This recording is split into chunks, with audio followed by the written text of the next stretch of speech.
Jika usiamu sudah melewati 40 tahun, tolong siapkan mentalmu.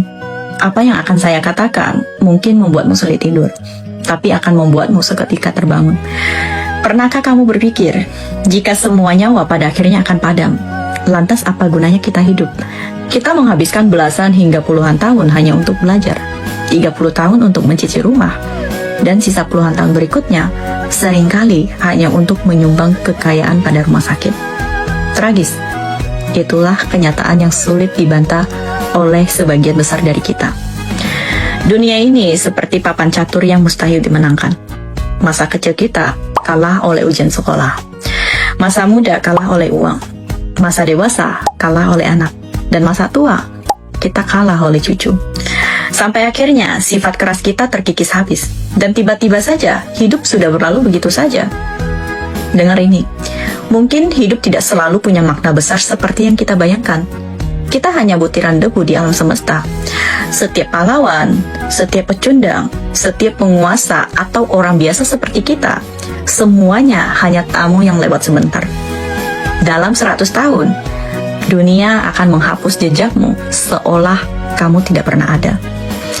Dan tahukah kamu, manusia mati 3 kali. Yang pertama, saat jantungmu berhenti berdetak, itu kematian fisik. Yang kedua, saat pemakamanmu diadakan, itu kematian sosial. Dan ketiga, saat orang terakhir yang mengingat namamu akhirnya pergi. Disitulah kamu benar-benar hilang. 99% dari kita akan terlupakan dalam 3 generasi.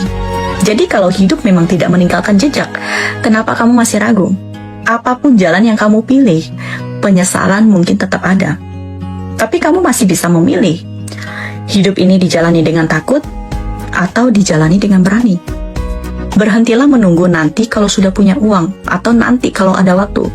Karena hidup tidak menunggu. Selagi matahari masih terbit, selagi angin masih berhembus, selagi kamu belum benar-benar tua, pergilah melihat bunga yang mekar. Lihatlah air yang mengalir. Karena kita semua pada akhirnya akan kehilangan segalanya, maka hiduplah dengan berani. Cintailah seseorang dengan hebat. Dakilah gunung yang tinggi. Kejarlah mimpi yang sempat tertunda. Hiduplah untuk saat ini. Karena hanya saat ini yang benar-benar kamu miliki.